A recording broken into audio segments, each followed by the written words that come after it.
and welcome to the Sharpening Report. I am your host, Josh Peck. We welcome to the show Timothy Alberino. He has been on a 2-year hiatus, and he has decided to come back full force with a full series of interviews right here on the Sharpening Report. You can only get these here. And I actually haven't done a series like this since Mark Flynn's book, Forbidden Secrets of the Labyrinth, was released. That series was very well received, and I believe this one will be as well. We are going to talk with Tim in full about everything having to do with this book. It is a 4-part series, and you will get a new installment, a new part of the series every single day, starting today until the series is over. So make sure you stick around and check out this channel every day at this exact same time for the next installment. But if you cannot wait and you want the entire series right now, we have it available at dailyrenegade.com. This will also be the place to go if YouTube decides to delete any of this interview series, any of the videos in it, or the whole thing entirely.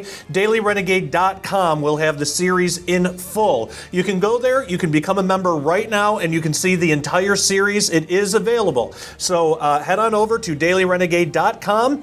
Membership is only $10 a month or $100 a year. Make sure, if you can, to get the $100 a year, because then you get 2 months for free. Just pay for it once. You don't have to think about it again. So it's a great deal. And if you head on over there right now, then you can get the entire series. You don't have to wait till tomorrow or the next day or the next day. You can watch the whole thing right now.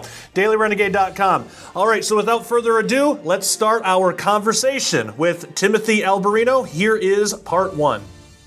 Timothy Alberino, my good friend, how are you doing? Very well, Josh. Very nice to be with you after, 2-year hiatus? Yeah, it's been a long time. It's really good to see you. Good to talk with you again. I know the last interview that we did, it was a while ago, but we talked for about 3.5 hours.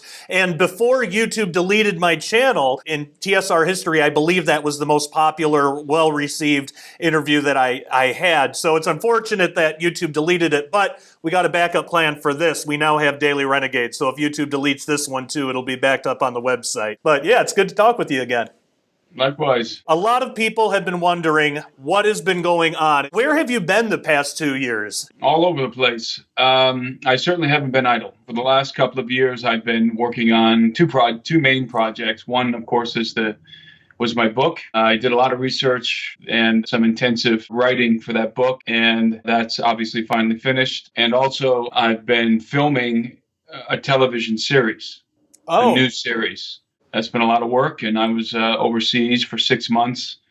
I was on several expeditions and doing all kinds of exciting things. A lot of what we did was in Peru. This is all different from the True Legends stuff. This is a whole different project. Really, it's a television show for network television or streaming platform. I do have a lot of details about it, but I'm not at liberty yet to announce the details of that show. But I can tell you that I'm working with Gary Haven. Gary and I have partnered up, and we've made some incredible discoveries. Stay tuned for that sometime in the future.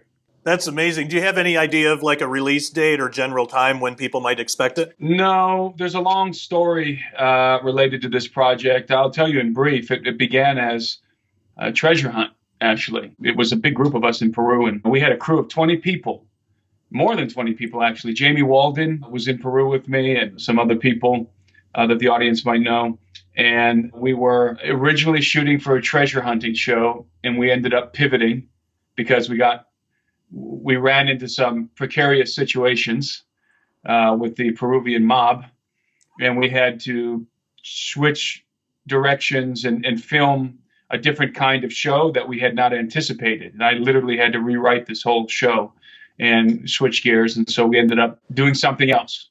I'll tell you one thing. We went up and we made a fascinating discovery of what we think is one of the legendary lost cities of the Inca. Oh, wow. In the Andes. So that's about as much as a tease as I can give you. I don't know if you're at liberty to say, has a network picked it up, or is this something you're releasing by yourself? Or it's a long story. We had a network on board, and it was going to be on network TV actually last month. It was going to air prime time.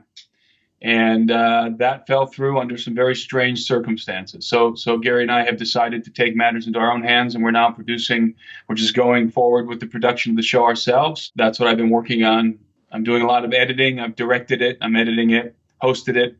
And so that's in the works. And I can't tell you where that's going to land yet, but I can tell you that it's exciting. It's going to be very compelling and a very powerful show. You showed me a little teaser of the intro a few days ago, and it looks phenomenal. I'm not going to tell anybody what's in it, but it looks phenomenal. It's definitely something I would watch. I'm looking forward to watching that, because I know people are wondering, people have asked me, are you and Steve Quayle still working together?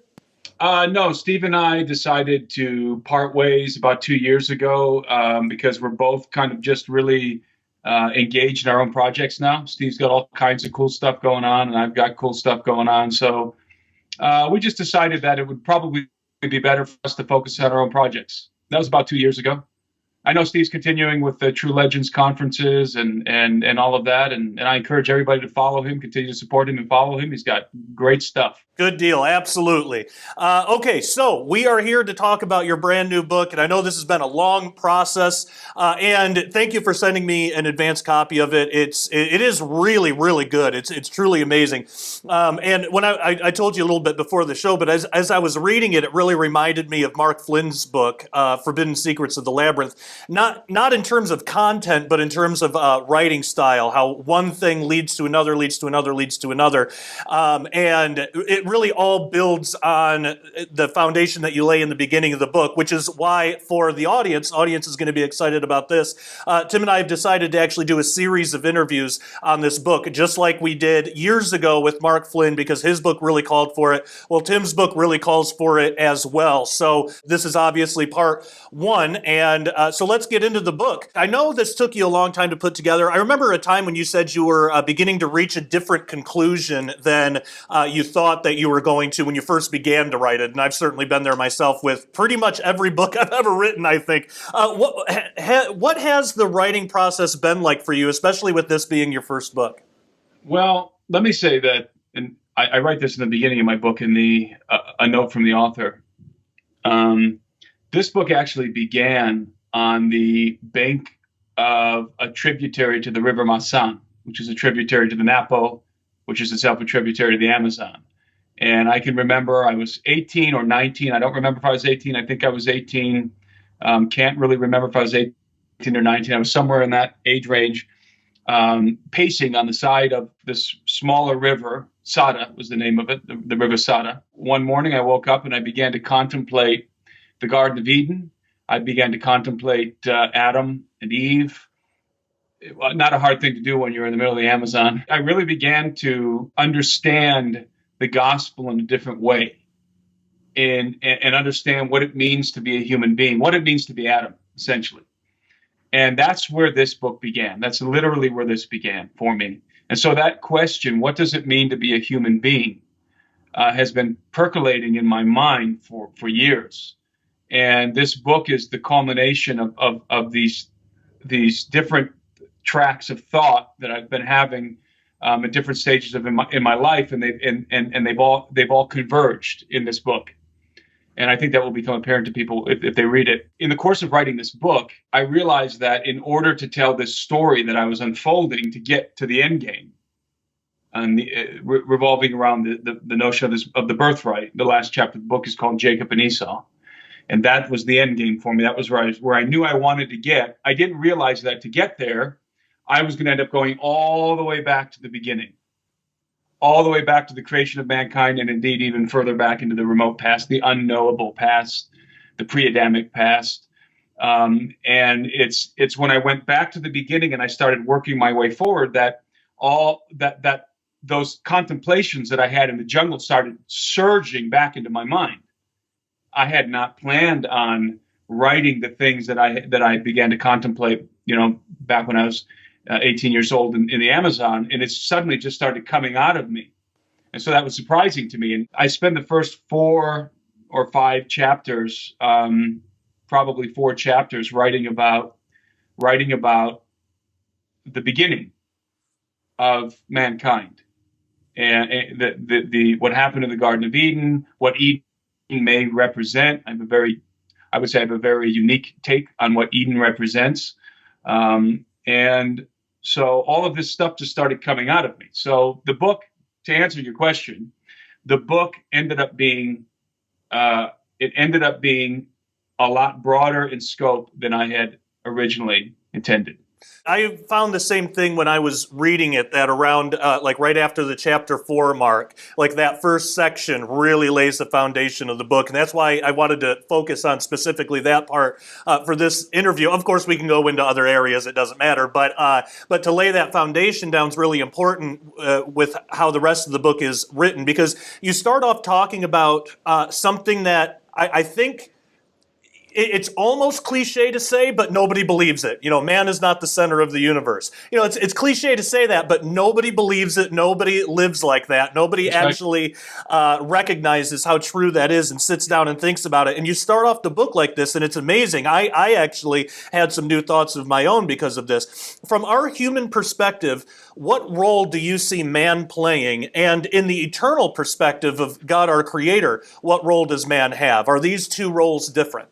I guess the best way to answer that question is to define what I mean by birthright and what I mean by dominion of the earth. Because as I define in my book, the birthright of Adam, the birthright of the human species is dominion of planet Earth. That is our birthright. And I believe that I prove that with the text of Scripture, that is in fact why Adam was created. See, Adam wasn't created and then given a purpose. Adam was created for a purpose, and those are very distinct concepts. Because the one is kind of whimsical when creating this new being, this new creature in the cosmos of creation, mankind, creating him and then figuring out what am I going to do with him. Right, as opposed to there's a purpose here, and I'm going to create mankind to fill this purpose. There's a task here. There's a role, and we need to create a new kind of creature to fulfill that role.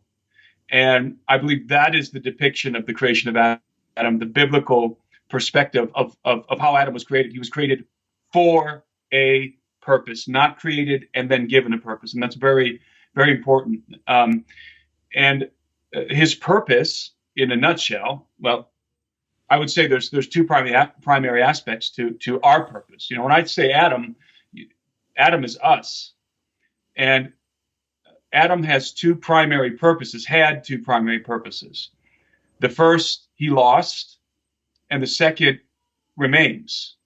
And it's going to remain, I think, until the very end, when he's going to lose it, when we're going to lose it. The first is to be a part of the family of God. Adam was created as a sibling in the family. And that's why Adam is called a son of God. In the genealogy of Jesus of Nazareth, it goes all the way through Jesus' genealogy. In one version, Jesus the son of Joseph, or Jesus the son of Mary, and then the son of so-and-so, and the son of so-and-so, all the way back through to the antediluvian world and the antediluvian patriarchs, you know, working its way all the way through the son of so-and-so, the son of so-and-so, the son of Seth, the son of Adam, the son of God. And so we have this lineage as the offspring of Adam that traces all the way back to our original progenitor, Adam, who was a son of God. And so Adam was created to be a part of the family. In fact, the language of Scripture is familial. It's familial. The vernacular of our relationship with the Father is framed in those familial terms, and the way that we relate to our Father who is in heaven, the way that we relate to each other who are in the faith, the brethren. And so we know that because of the testimony of Scripture, we know that mankind was created to be with the Father, in the Father's house. And this is, of course, the parable of the prodigal son, which we can get into later. That's the primary purpose. Adam was created to be a son in the Father's house. Not the only son, by the way, but a son, the younger sibling. The second purpose was, because Adam was a son of God, he was part of the you might consider it the royal house. And Adam was tasked, mandated with the dominion of the earth, the governance of planet Earth. And so Adam was given the title deed of planet Earth and was supposed to govern the earth. And indeed today is still supposed to govern the earth. So the birthright of Adam is dominion of the earth. And so those are the two primary reasons that Adam was created. He was created first for fellowship in the family of God, and second for governance of the earth. And those two themes are laced all the way through the Bible, from Genesis to Revelation. And I follow that thread all the way in my book, from the first chapter to the last chapter. And so it becomes very apparent, when you read the scriptures, how Jesus says that we're going to become like the angels in response to a question. The woman lost her husband, several men, before she died, and whose wife would she be in heaven, basically? And Jesus' answer was that in heaven, no one is married or given in marriage. And he said, but you will be like the angels in respect to their immortal condition, but not just in respect to their immortal condition, also in respect to their estate. Jesus says that we were given power to become sons of God, and that we would become like the angels, being sons of the resurrection, he says. So the power to become a son of God, and we can loop back to this later on if we decide to talk about something further down the line here that I think is really crucial. We're given the power to become the sons of God through the resurrection. The resurrection is the power. So when Jesus says that we've been given power to become the sons of God, it is the resurrection that effectuates the new birth in Christ, and that restores us to the family. There are so many things that we can unpack there, and you certainly do it in your book. And while I was reading it, I actually had to take notes and things, because there was a lot of new things that I hadn't thought of, but the way that you lay it out, it makes sense. Talking about some definitions here, angels, extraterrestrials, aliens, how do you define these words in Birthright? I define those words exactly according to their traditional definitions. An extraterrestrial, I don't have it in front of me exactly, I don't remember exactly what I wrote, but an extraterrestrial is basically it's a sentient entity, if you're talking about conscious beings whose provenance, whose origin is not planet Earth. So if you have an entity in the cosmos of creation, if you have an entity whose origin is not the Earth, then that entity is by definition extraterrestrial. Extra meaning not of the Earth, and then terrestrial, the Earth. So they're not from the Earth. They're extraterrestrial. They're from somewhere else. So their origin is not planet Earth. And then the definition for alien, again, I don't remember exactly how I put it in the book, but it would be something along the lines of something approximating an entity that is not human, that is not us. So any entity that is not human, that is not the offspring of Adam and Eve, is by definition alien to the human race. And of course, we're talking about conscious beings. In the context of my book, we're talking about conscious, sentient beings. So based on those two definitions, extraterrestrial and alien, then I posit the question, does the Bible introduce us? Does it introduce any such beings that might be defined as extraterrestrial and alien? And the answer is, of course, unequivocally yes, resoundingly yes. We have this class of beings who are called angels. And by the way, angel is a very angel is a somewhat nebulous designation, because it doesn't give us any information about the nature of the beings that it designates, because the word angel, malak in the Hebrew and angelos in the Greek, it just means messenger, an envoy, one who is sent. And in fact, that very same word, angel, that we translate as angel, is used in several other places in the Old Testament to describe human beings who are operating in the function of messengers or envoys. So it doesn't necessarily, it's not exclusive to heavenly beings, the term angel. Although when it's used in scriptures, most of the time it is referring to heavenly beings. Right off the bat in chapter 1, in fact, the first chapter of my book, and this caused a lot of controversy, I noticed, last time you and I talked, there was just some real acrimony, some real controversy, because I used the term elder race to describe the angels. Well, if anybody wants to read my book, they better get used to it, because I use that term from start to finish. In fact, the very first chapter of my book is entitled The Elder Race. And I've invented that term because, again, the word angel is nebulous. And so I kind of created my own term, and it makes sense because the word elder means older. It's just another way to say older. And race, I think, is self-explanatory. So if we have an angelic race of entities that are not us, they're not human, and they're older than us, you and I can agree that both of those things are obviously true according to the scriptures. They're not human, and they're older than us. That makes them an elder race, right? Right. It makes them an elder race. So I'm not saying anything controversial here just because people haven't heard this term in their ears yet. It's nothing controversial. It's just me describing the reality of these beings in a way that is useful to me as I move forward in the book, so that I don't always have to go back and, or use nebulous terms like angel. I can actually say elder race as opposed to, and in contrast to, human race. We are human. They are not. We're the younger ones. They're the older ones. And again, to clarify, they are not human. They're not us. And that makes them, by the way, and they're not from the earth. We know that. They shouted for joy when the earth was created, according to the book of Job. Therefore, they are extraterrestrial and alien. And whether people like it or not, I mean, that's by definition, that's what these entities are. And I'm not saying that they're gray aliens with the big black eyes or anything like that. That's a totally different situation. In fact, I think that we look very much like them. So these are not grotesque beings. In fact, these are sons of God. They're part of the family. Some people might recognize a little hat tip to J.R.R. Tolkien here, because in the I always pronounce this wrong. The Silmarillion, is it the Silmarillion? I have no idea. Well, I read it and I can't remember I never pronounce it properly. But he designates the elves as the Eldar. And Tolkien obviously was he obviously was viewing the Bible from this perspective that there's the human beings who are the younger race, and then there's the Eldar. So I just curious if anybody picked up on that. If not, that's the little hat tip to J.R.R. Tolkien there.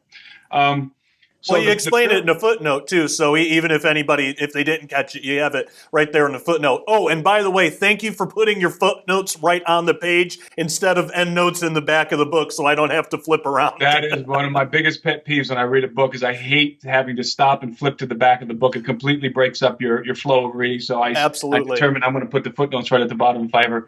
Mike Heiser does that, too, in his book, and I really appreciate that. And something that I thought was really interesting, the way that you did this. You talk about the prodigal son parable, and now I've heard the interpretation before, and I really like it because it fits about angels and being the older brother, the younger brother is us as humans, and you have God the Father and everything, and it all fits really well. But then most of us breeze over the servants. And you deal quite a bit in your book with the servants. So can you tell us what is this, in case there's somebody out there that hasn't heard the parable? What is this parable, and who are the characters, and who do you define as the servants, and why? So the parable of the prodigal son, I think, is one of the most imperative parables to understand. And of course, it's a parable of Christ, and Jesus relates this parable to the prodigal son. I think everybody's familiar with it. So I'll just give people a Cliff Note version. There's a father who has this household. You might envision it as a royal household because the father is apparently pretty wealthy, and he has at least two sons in this household. And there's an older son and a younger son. And these sons, this is it, and this is important, Josh. These sons have a co-inheritance in their father's house. They have a co-inheritance in their father's house. They're both sons, right? So as the sons of the father, they both have an inheritance of his estate, right? So they start off in their father's estate, and they have an inheritance in their father's estate. And the younger son decides that he wants his father to give him his inheritance now, whatever that would be, sheep or cows, whatever that would have been in the context of that parable, so that he can go and basically live it up in the world. And so his father grants him his request. He gives him his inheritance. And the son, the prodigal, prodigal son goes out and he squanders his inheritance. In other words, he sells the goods that were in his inheritance, and he goes and he squanders the money on debauchery, and he ends up in squalor, and he ends up in such a degree of squalor that he actually becomes indentured to a swineherd. And the swineherd is an archetype of Satan, and he ends up eating the slop of pigs because he's so poor. So he's keeping pigs for the swineherd, feeding the pigs, and eating the slop of pigs because he's so poor. He's so destitute. And he realizes in his depravity, he realizes that even the servants in his father's house are living much better than him. That the servants at least have food and a roof over their heads and are living in a much more luxurious lifestyle than he is, eating the slop of pigs. And so he decides that he's going to return to his father's house and beg his father to take him back, if only as a lowly servant, not a son anymore. He's forfeited that. Just take me back as a servant. And so he determines to do this, and he's under the impression, I think we can infer from the parable, that his father is going to be exceedingly angry with him for squandering his inheritance. And so the prodigal son makes his way back to the father's house, expecting his father to be angry. But he is shocked to find that instead of his father being angry, his father is waiting for him at the door. And when he sees him coming from afar off, he runs out to meet him, and he embraces him, and he kisses his neck, which is, of course, a reception, an unexpected reception. And rather than taking him back, begrudgingly taking him back as a servant in his house, he receives him again as his son, brings him back into the house, clothes him with a clean robe, clean garments, and new sandals on his feet, which is representative of the resurrection and the righteousness of Christ, and puts a ring on his finger. That's the seal of his house, the father's house. In other words, the son is brought back into the family. Ring goes on the finger. He's a full member of the family again. New garments. So people are beginning to pick up the gospel here in this story big time. And there's a fatted calf that's slain, and so that they can have a feast and a party. And the servants are, the father instructs the servants to throw this banquet. And then you have some commentary from the older brother, who's a little bit ticked off, because his commentary to the father was, "You never slaughtered a fatted calf for me. You never threw me a big party, and I never left. I was always here with you in the house." He goes off and spends his inheritance, squanders his inheritance, and comes back, and you're throwing him this big party. I've always been here with you. And so there's basically four characters. There's actually five. You have the father, his two sons, the older brother and the younger brother. You have the swineherd, again, an archetype of Satan. And you have the servants. And I submit to you, Josh, and I make this case in my book, that this is an amazing depiction of the gospel. And I think it goes over a lot of people's heads. This is I think this is probably the clearest depiction of the gospel in the scriptures. This parable depicts the gospel better than I think any of the apostles could explain it in the epistles, in the New Testament, Jesus' parable. And so obviously we know who the Father is. The Father is the Father, the very same Father who Jesus would pray to. Our Father who art in heaven, that's the Father. So we know that one of the sons. Now, before I get into this, let me say that there is a superficial interpretation, because the prophecy and parables and things, oftentimes they're layered. There's layered interpretations. It's not always just one. Sometimes there's multiple. In fact, I think in many cases, and I demonstrate that in my book, there's multiple interpretations, and they're all correct simultaneously. For example, the parable of the prodigal son is certainly applicable to Israel and Judah, right? And so in the context of Israel and Judah, of course, Judah Israel splintered off and so forth, and was regathered. And so there is an interpretation there. But I believe the deeper interpretation, as it pertains to the gospel of Christ, we are the younger brother. Adam is the younger brother. Adam is the one who squanders his inheritance. And the older brother are the other sons of God. who are with the Father, the very sons of God that the Bible designates the sons of God. So I'm not making up terminology here. You have Adam, a son of God, right? Picture Adam from the beginning before the fall. Because before people start wondering about this, Adam lost his estate at the fall. He did not lose his birthright, but he lost his estate. Okay? So at the fall, Adam loses his estate. He is sundered from the family of God, which was the most drastic and terrible consequence of the fall. Being sundered from the family of God is terrible. That's our number one problem as the human species. We've been sundered from the Father. And of course, I think we all know that, those of us who are believers. And so Adam's the younger brother.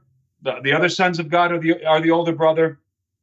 The servants, that is, I remember I was writing about this in my book because I hadn't contemplated the servants either until I was copying the parable from the Bible into my book, and I just sort of froze.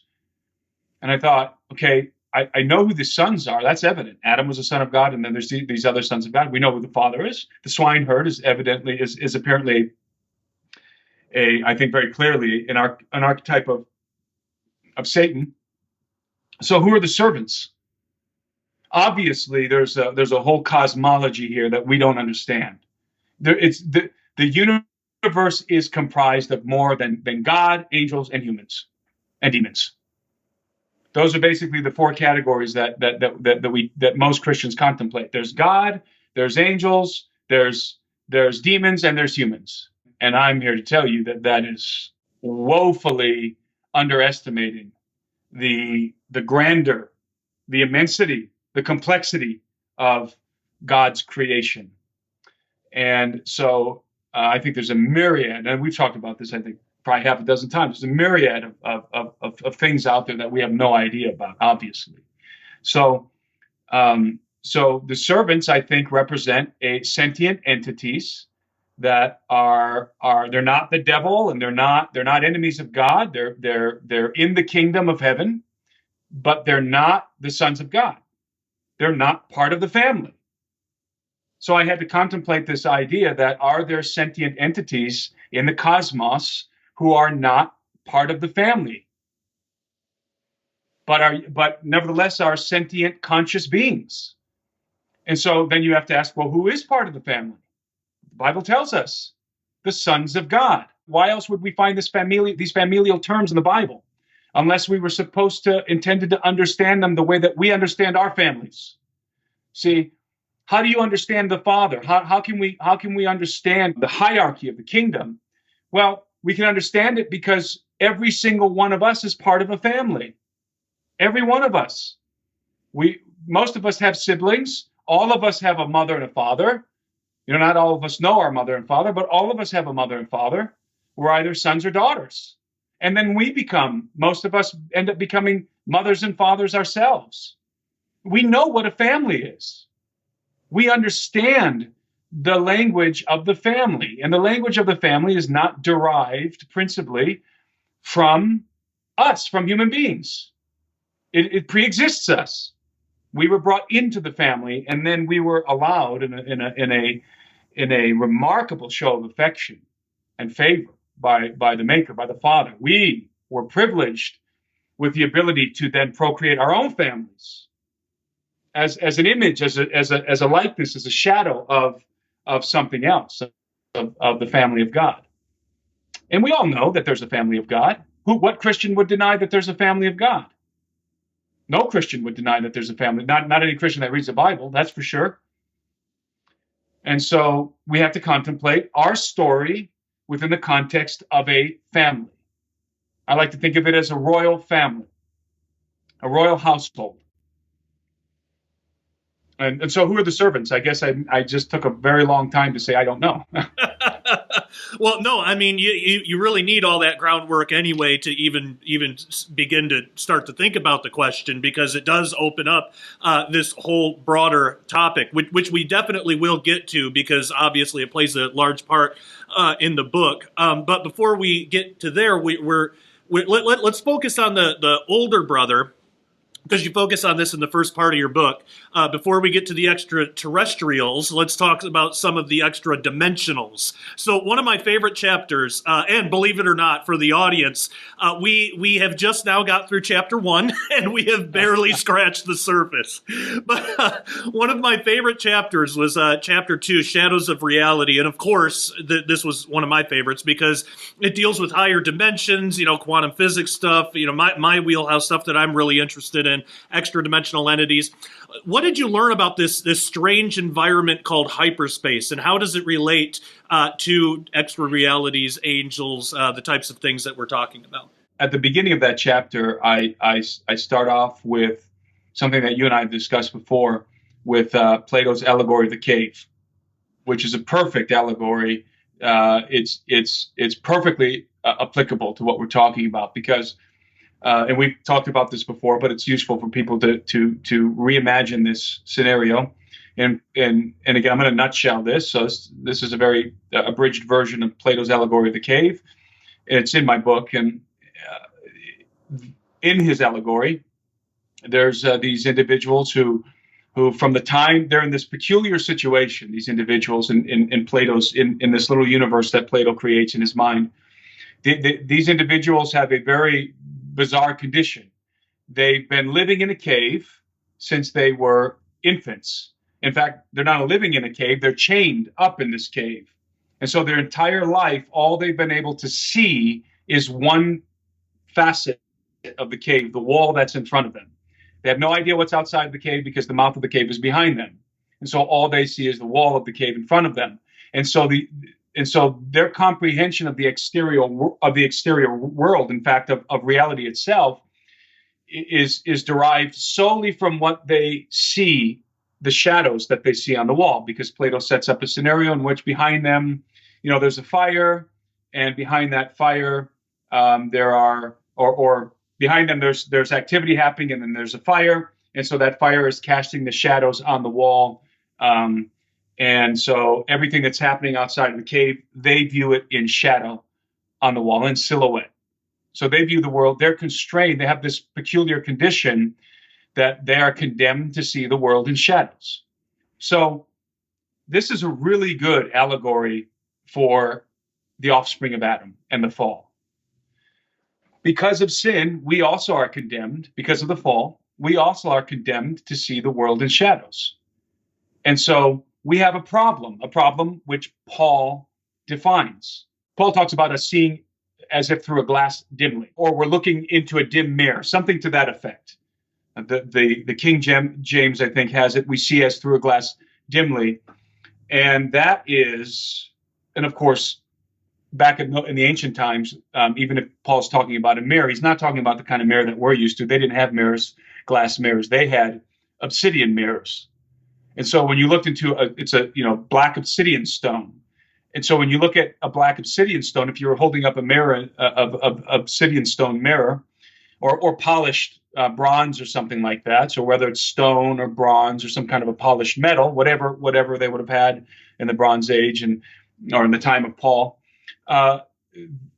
you would have seen a very faint reflection of yourself in that mirror. You can't think of a glass mirror where you see an exact replication of yourself or reflection of yourself. You got to think in the ancient mirror. You're seeing a shadowy, kind of a blobby representation of yourself. But in the King James Version, we see as through a glass darkly or dimly. That is explaining exactly the visual impairment of cataracts.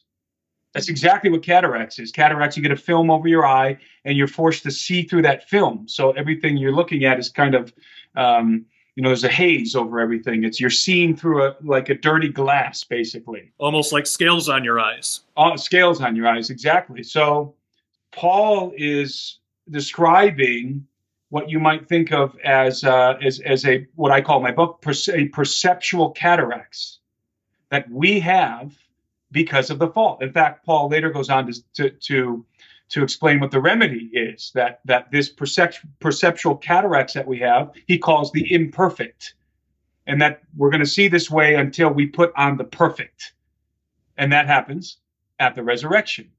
So when we begin to realize that the resurrection is the rectification of the human condition, this fallen condition, this condition of perceptual cataracts and everything else, death, disease, and everything else that comes with the curse of sin, the wages of sin, when we understand that the rectification, when I say rectification, I mean the remedy, let's say, of our condition is the resurrection.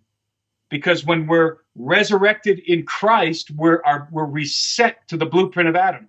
So you can imagine all of our defects, all of our genetic, we're still going to be us. In fact, we're going to be more human at the resurrection than we are now. We'll get into that later.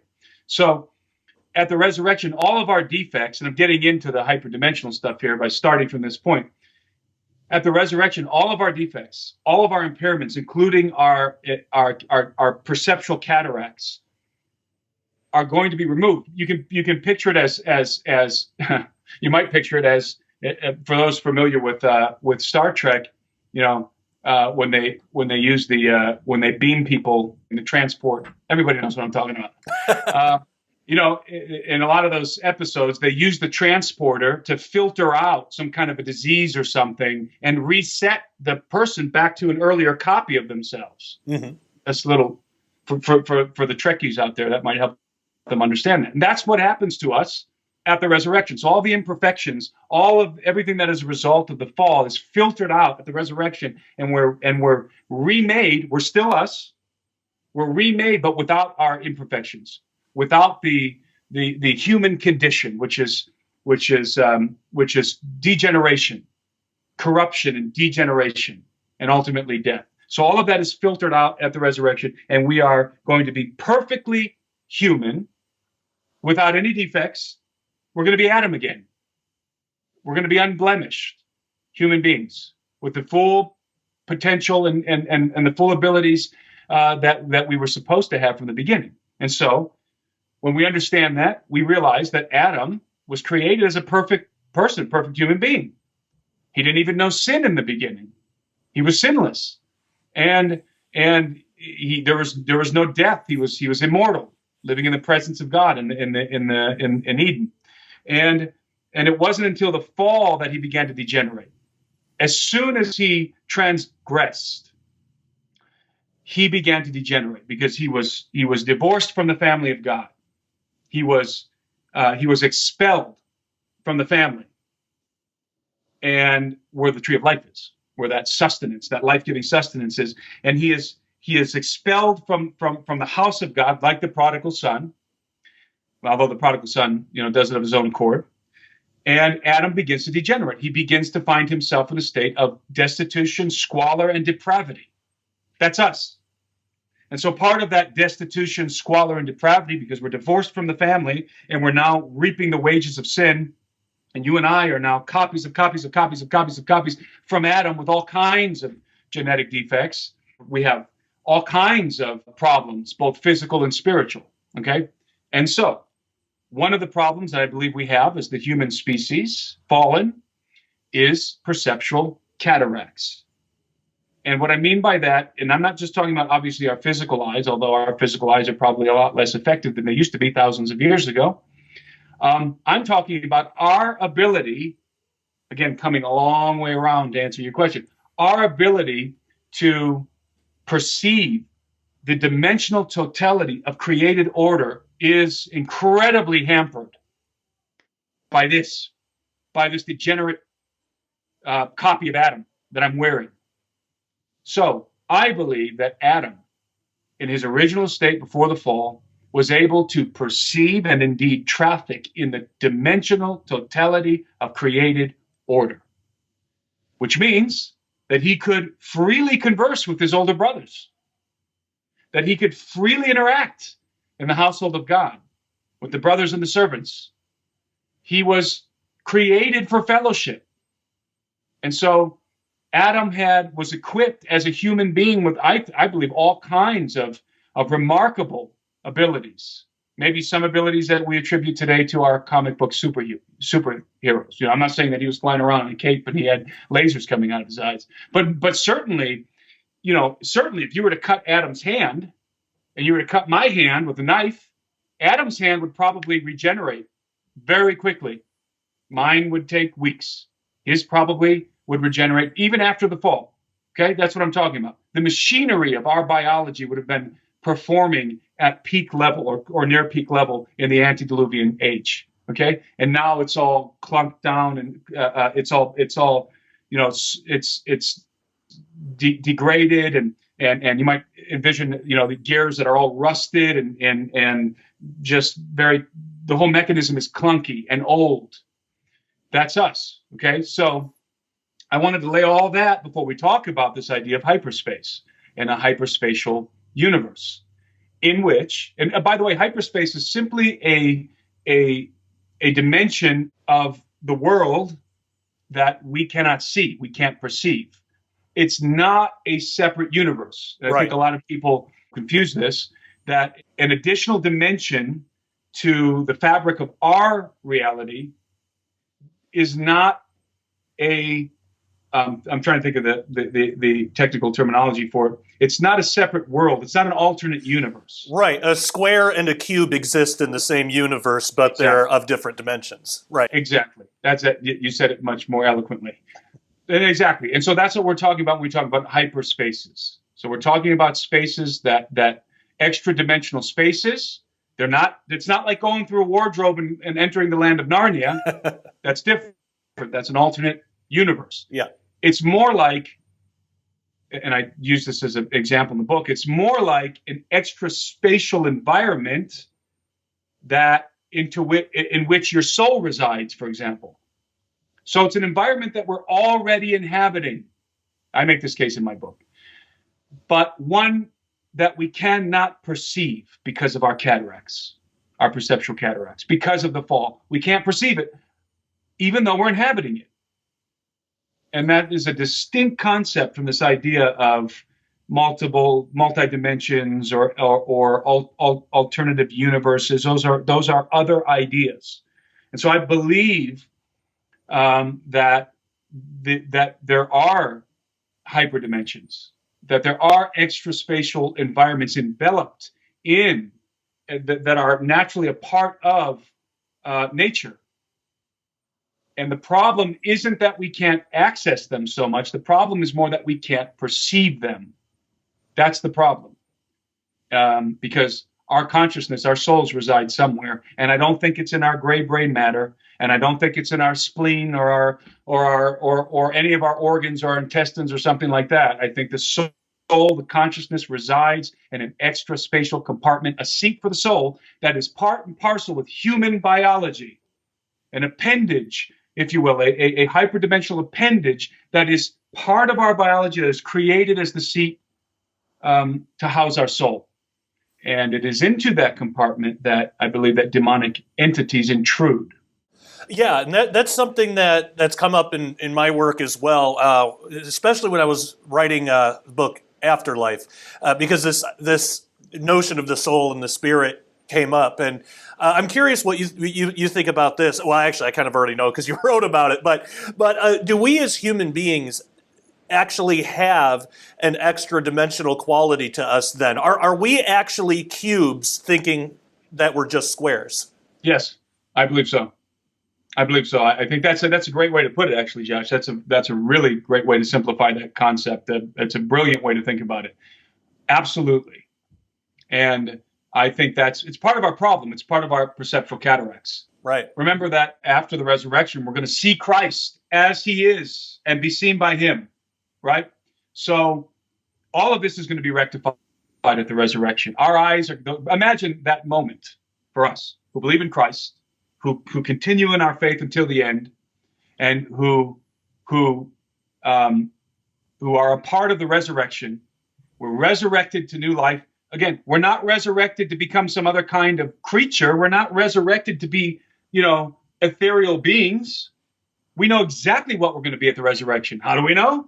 Because we have the resurrected Christ, who is a prototype of what we're going to be. I mean, Christ is the example of what we're going to be. We're going to be like him, and the apostles make this vividly clear in the New Testament. We are going to be like him, and you have Christ, who rises from the grave. He is resurrected. He is the first fruits of many brethren, of many others, us, and all of those who would believe in him, and all of those before him, the patriarchs and the prophets and the men of faith who died before Christ redeemed us on the cross.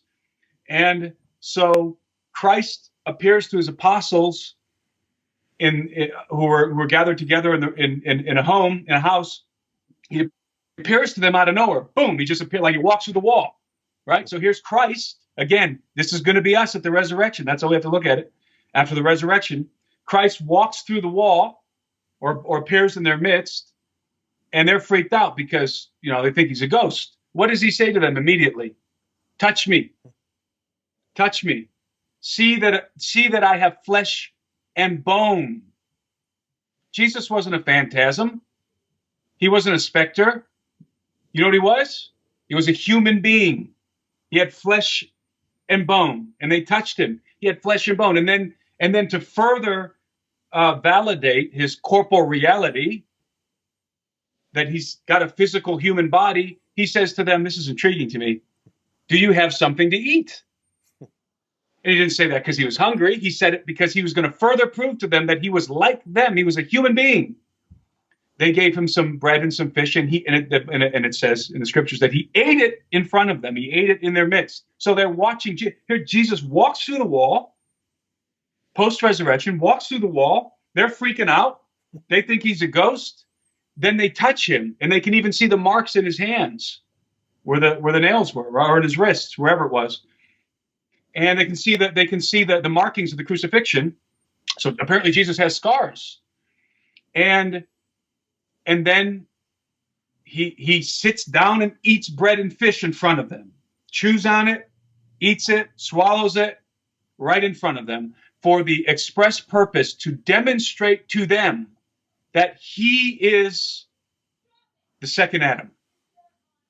He's not a different creature now. He's not an ethereal being. He is the rectification of the human condition. And he's eating and drinking, and he's got flesh and blood, but yet he walks through a wall. So you have to put that whole picture together. And when you put that whole picture together, you realize that human beings were created to be a lot more spectacular than we are right now. And that we not only could perceive these extra spatial environments, but like I said, we could traffic in them. Like Christ. And so, the resurrected Christ. And so, the point is that exactly as you said it, we don't realize the full spectrum of the dimensional totality that is encompassing us, in which we are a part. It's not a separate world. It's not a separate reality. There's not a world for angels and demons and then a world for us. We all are inhabiting the same world, the same universe, and the laws that govern it are the laws that are governing everything that were established from the beginning of time. Yeah, I mean, that's the way I see it too. And it was really interesting reading that chapter, just how, I took it as confirmation because totally independent of me, you came to these conclusions on your own. I mean, you were in another country, living in the jungle for a while and everything. And so to me, that was confirmation that, we're on the right track because I came to similar conclusions as well. And it's mind-blowing to think about that at some point in our future when we're passed on from this world by rapture or death, whatever comes first, that we're going to look back. It's going to make sense, then. And we'll be able to look back and say, man, that's weird that we didn't get it, And we are going to see ourselves as Plato's prisoners chained up in the cave, viewing the world, the universe, as shadows on a wall. That's how we're going to see ourselves. Amen. I can't wait for that. That's what we are. Yeah. That's what we are right now. We are condemned to see the world in shadows because of the fall. Well, I cannot wait to be unchained. Before we, hopefully before that happens, though, we have to talk about the existence of just existence before creation, before physical creation that we think of in terms of Genesis 1. There's a lot to talk about here. You definitely want to do this because this is where I'm going to reveal whether I am Timothy Alberino or in fact his twin Anthony Alberino. I gotta meet your brother because I keep forgetting that you're a twin. I keep forgetting that about you. The only weird thing that I know about you is you put honey in your coffee. Like, how un-American can you be? Not anymore, I don't. You finally quit. Well, we got to talk about that in the. I've been praying for you, brother. In my book, I explain that. Yeah, it must be one I haven't gotten to yet. You know, I've been praying that you would finally overcome that addiction, and thank God the Lord has delivered you. Let's jump right back into this. So, you after chapter 2, you talk about Genesis, how this all started, and it's interesting because this is one of those things for me that every time someone brings it up, like gap theory, we have all these different theories about things. Whenever somebody brings it up, I think, okay, I can probably predict within the first few words what position this person holds. But you actually were able to bring out some things that I thought was really unique and really true to the text too. So some of it overlaps with David Flynn's work, which is just absolutely amazing. But you brought out some interesting things too. So how did this whole thing start? When we talk about Genesis, what actually are we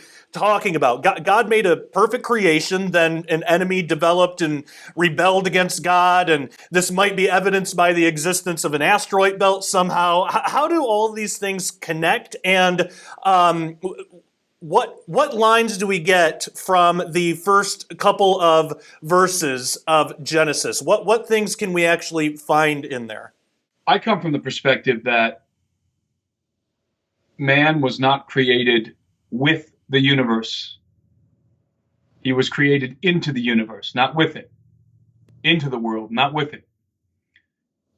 Whereas a lot of Christians come from the opposite perspective, that man was brought into existence with the universe.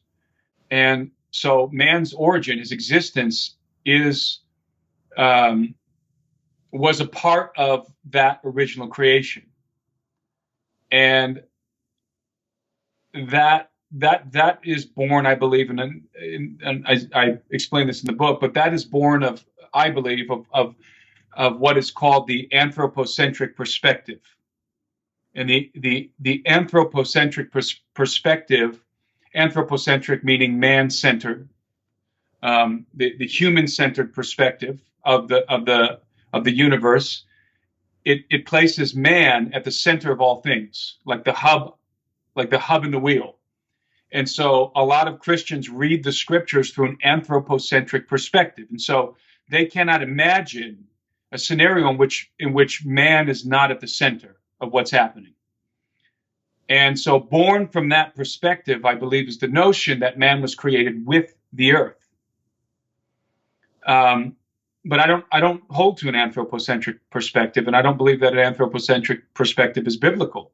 I believe clearly the scriptures present what's called a Christocentric perspective, that Christ is the center of all things, not man. In other words, the Son of God is the center of the universe. He's the hub of the wheel, not us. When you begin to contemplate the universe from a Christocentric perspective, you can liberate your mind from certain constraints that are necessary within the anthropocentric perspective. Actually, a lot of constraints. And once you shift your focus and you realize that everything revolves around the Son of God, everything. And that's not Tim Alberino's theology. That's the disciples, that's the apostles' theology that they clearly articulate in the New Testament.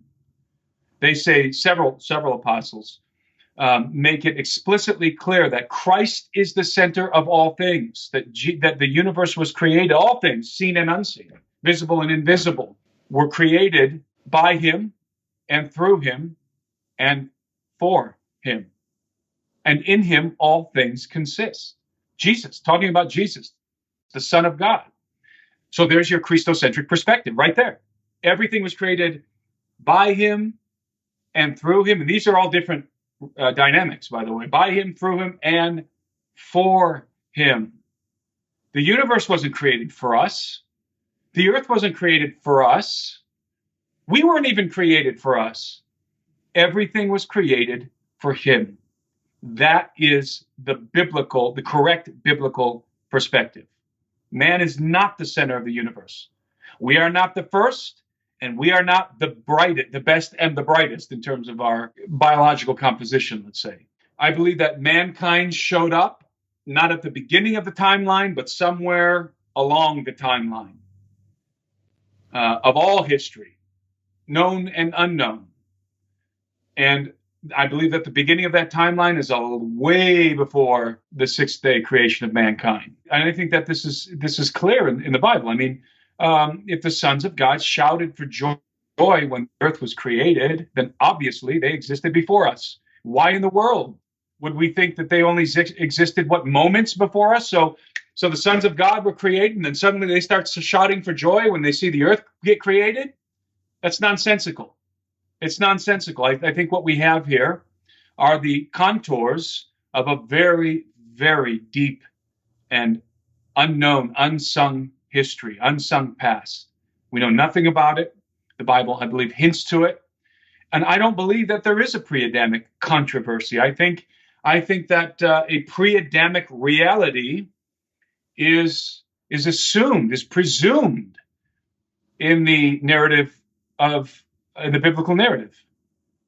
And I find it to be a very strange thing that we try and cram everything to fit into a time period in which we're around, right? That makes us the center of all things and the purpose of all things. And it's just not the correct perspective. And you can unchain yourself from that perspective by simply focusing instead of on Adam and mankind as the primary protagonist in the scriptures, and instead understanding it's not us, it's Jesus, it's Christ, it's the Son of God. He is the center of all things. He's the why. He answers every question. That's why I call Jesus the singularity in my book. He is the singularity. He's the Big Bang. Jesus is the Big Bang. I mean, that's the way that the Bible describes him. Both Paul, John, that Jesus is the, and for those who don't know, the what's called the initial singularity in Big Bang cosmology. The initial singularity is that infinite point, that point of infinite density and mass and so forth and energy that exploded, and that's how we get everything that we have, which is of course absurd.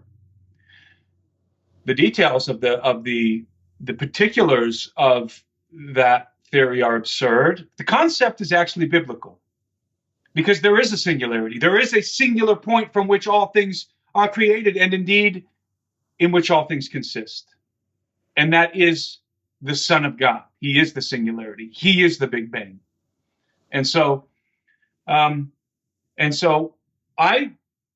my perspective. When I look at the scriptures, I start from there. Christ is the center of all things. And then I work my way forward.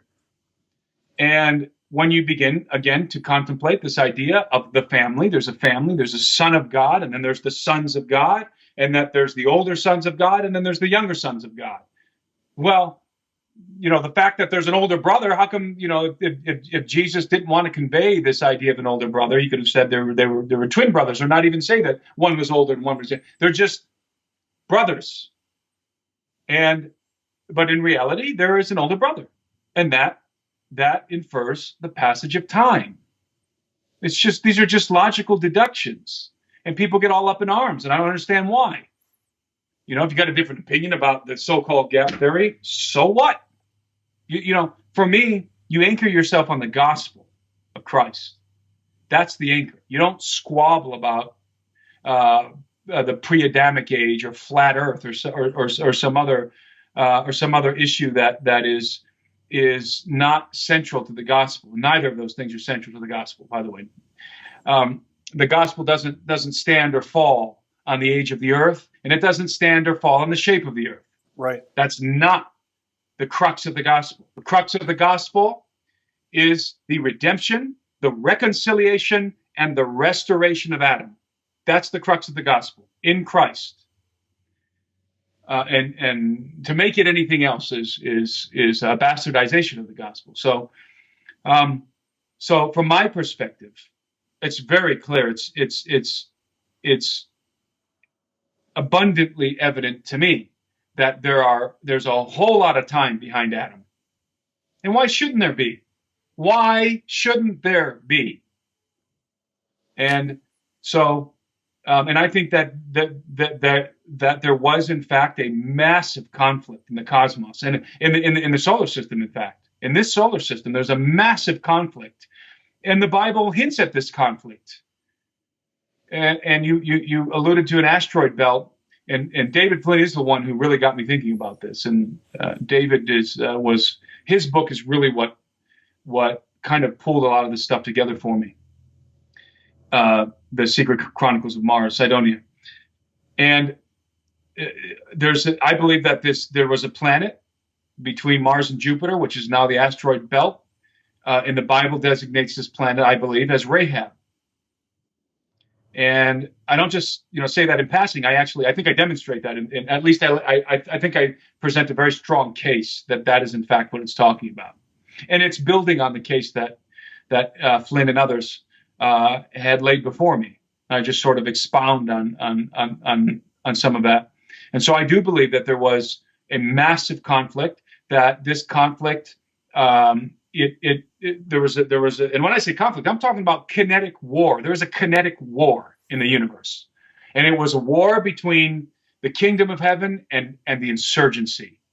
This insurgent faction that broke off and began to have conflict with the kingdom, and it erupted in a galactic battle or a series of galactic battles. And I think in the midst of these battles, a consequence of this conflict, Rahab exploded. And the explosion of Rahab reaped unimaginable destruction in the solar system. Unimaginable destruction, laid waste all of the kingdoms of the pre-Adamic age. And when I use the word pre-Adamic because it's a very apt explanation. There were no humans. It's pre-us. So it's a very good term. It's pre-Adam. And again, I don't see what the controversy is. I really don't. I fail to see the controversy. And it's the same with this argument of how old the Earth is. Right. Why should that be a controversy? If you think the Earth is young, fine. If you think the Earth is old, fine. But don't go accusing people of being heretics or not believing the Bible because they take one stance or the other. That's divisive and it's foolish. And those are the kind of things that you'll answer for. At the end of the day, you're gonna answer for how you treat your brothers more than anything else. And that was the commandment of Christ, that you would love one another.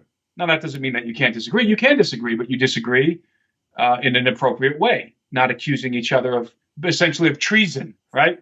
So the age of the Earth is really inconsequential to the gospel, but it's intriguing to me because it really helps me to contemplate this vast universe of time and history that is behind us, way behind us, and understand that any civilization that was inhabiting the Earth before Adam or Mars or Venus or any of these other planets would have been like wax. It says in various places, and in some of those places, it's referring to Rahab, and so there's a connection with Rahab, and there's a connection to conflict. Okay, the mountains, they melted like wax.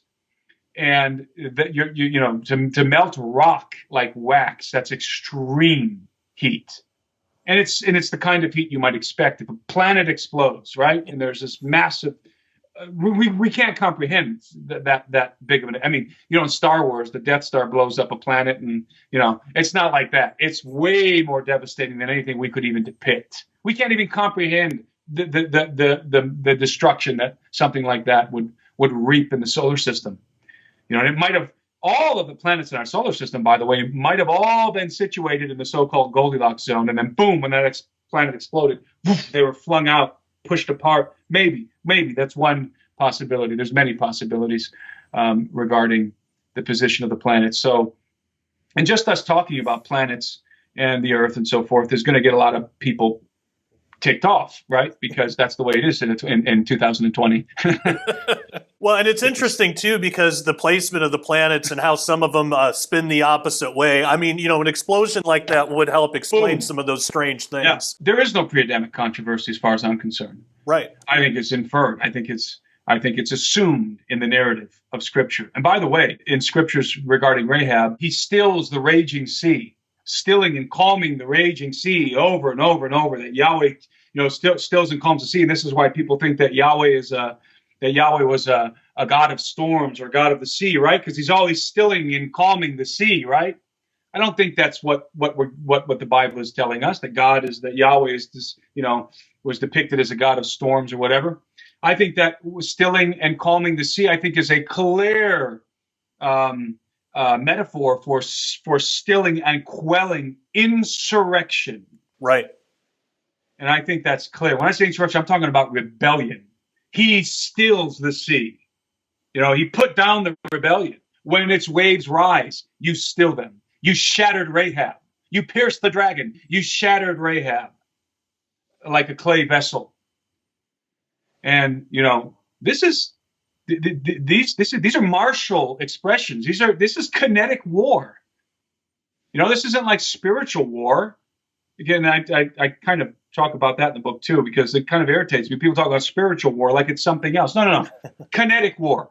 Armageddon is a kinetic war. Armageddon is a kinetic war. And the conflict that happened in the pre-Adamic past was a kinetic war, the likes of which we can't imagine. You have, and I'm probably getting ahead of you, but you have in the Bible, you have Jesus depicted, the Son of God depicted, marching on the field of Edom, a great warrior, a warrior king who's putting down the insurrection and slaying his foes, right? And his victorious king who's marching against his enemies. And then you have the depiction of Jesus returning, at Armageddon. His robe is dipped in blood. And once again, it's this idea that he's coming back. He's marching on the battlefield to make war with his enemies. This is not a war of just prayers and spiritual warfare or something like that. This is kinetic war, military armaments and armies. And I don't think, by the way, that that the soldiers that are returning with Christ are riding horses. So, I have a different view. I have people can take it or leave it. People can think it's great, or they can call me any name they want. But the point is that from start to finish, the true narrative of my book. If you want to ask me what is your book about, my book is about the gospel of Christ. That's what my book is about, from start to finish. And I think that becomes abundantly clear when you get to the last chapter. Amen. I absolutely agree. I think that's a great place to kind of wrap up part one here for this series. But before we go, where can people get your book? Where can people follow you online? People can get my book on Amazon. It's currently the only place it's available. And they can follow me on my website, timothyalberino.com. I have a mailing list for those of you who are going over to timothyalberino.com and looking for my mailing list. I gotta fix my website. I'm going to be updating it here in a week. And the mailing list is all the way down at the bottom by the contact by the contact form. So if you're looking for the mailing list, that's where it is. The best way to follow me right now is a mailing list. I'm probably going to start a Rumble account at some point. I'm on Parler. I haven't posted anything on Parler yet. I'm on Twitter. Probably going to migrate from Twitter and YouTube eventually over to Parler and Rumble, or just stay on. Probably do what you're doing. Stay on those platforms as long as I can before they kick me off, and then just set up shop over there at Parler and Rumble. Yeah, definitely. That's what I've been doing. I have accounts on all of those, and while I'm learning those, I'm still dealing with the other ones. But yeah, Rumble is confusing to me. All of my videos just say analyzing, like forever. It's just always analyzing. So I have no idea what that's about. Do you have any, before we wrap up, do you have any final words to close out section one? Any last thoughts? What would you want most for the audience to take away from what we talked about with these first 4 chapters? In the beginning of this conversation, and maybe next time we can talk about Eden. I have some very interesting thoughts on Eden and also the birthright, this idea of the birthright, the conference of the birthright and all that, because it plays into, it's the theme of the book. And again, it's part and parcel with the gospel. So this very first talk that we're having here, I think I would like people to walk away with the understanding that Adam was supposed to be a part of the family. He was created to be a son of God. He was a son in the Father's house with all the rights and privileges of his estate. And because of sin, fellowship was broken. And that is the reconciliation. See, Christ redeems us first because he redeems us from the condemnation with the dragon, which I talk about in the book. He redeems us with his blood, but it doesn't stop there. See, because the redemption happens in order that we might be reconciled to the Father and to the family. Because right now we're enemies of God because of sin and because of and we're condemned because of sin and we're enemies of God.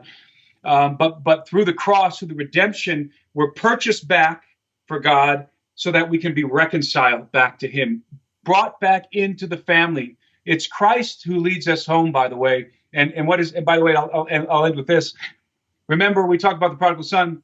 Jesus, he evokes the prodigal son on the eve of his crucifixion. Most people miss this when he tells his disciples that he's going to be leaving for a while and they're not going to be able to follow him. And they say, "Where are you going? And why can't we follow him?" He said that he's going to his Father's house. And where he's going, you can't yet follow. And he said, "In my Father's house are many rooms, and I am going there to prepare a place for you. And if I'm going to prepare a place for you, I will come back to get you so that you might be with me where I am." What is that? That's the prodigal son. So now we know how the prodigal son gets home. Jesus brings the prodigals home to the Father's house. Jesus brings us home to the Father's house. He's going to prepare our place, the place of Adam in the Father's house, and then he's coming to get us, to bring us back into the family, to reconcile us to the Father. And so you have the redemption at the cross, you have the reconciliation in Christ, and then you have to the family at the resurrection, and you have the restoration of all that was lost because of sin. That is, I don't care. There's no story that anybody in Hollywood or any author has ever written that's better than that. Yeah, that's absolutely right. And any of the good ones, any of the really good ones, is really just a retelling of that story anyway. I mean, you can go and look at any movie that's been like, that everybody agrees is like really good, really classic, a work of beauty. And it's always because it mirrors that same story. It is the original story that all stories are based on. Jesus is the hero of humanity. And he's the original hero, and he's the greatest hero humanity has ever known. And that's, in a nutshell, that's what my book's about. I mean, really, right there. So people, I think, should go back and reread The Prodigal Son and start to look at it as, that's Adam. And he's going home. And he's embraced, and we know he's embraced. Why is he embraced by the Father? And then new robes are put on him. That's the righteousness of Christ that covers us. So we're being received back into the family because of Christ. And that's a beautiful thing. I mean, that's the hope of the believer. The resurrection is our hope. The resurrection, not escaping the tribulation or something like that. That's not my hope, because I'm going to die anyway, right? And if I was in China right now, being persecuted by the CCP, then, the rapture and all that is pretty much inconsequential to me because I'm already being persecuted, right? But the hope of the believer, no matter who you are, no matter where you are, no matter what circumstances you're born into, we all have the same hope. And it is not in our life. It is after our death. Not that we're just going to go to heaven. No, we're going to be resurrected. We're going to, that the resurrection through Christ, all that was lost in Adam is going to be restored to us. That's our inheritance. And by the way, heaven isn't our birthright. The earth is our birthright. And that's why everything comes here. And at the end of the book, that's the end of the book. Now the habitation of God is with men.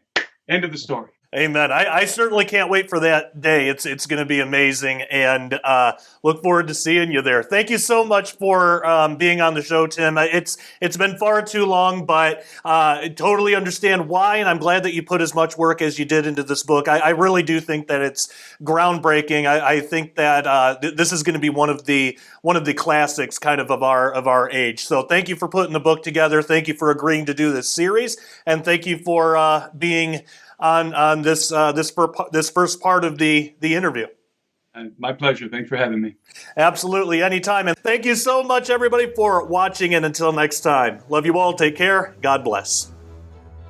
All right, a big thank you to Timothy Alberino for that interview. Again, this is just part one. For the next few days, we are going to be releasing the rest of the parts, a new part of the interview every day. But if you just can't wait and you want the entire series now, head on over to dailyrenegade.com and become a member. You will see the entire series there, and you don't have to wait any longer. So thank you so much, and until next time, take care and God bless.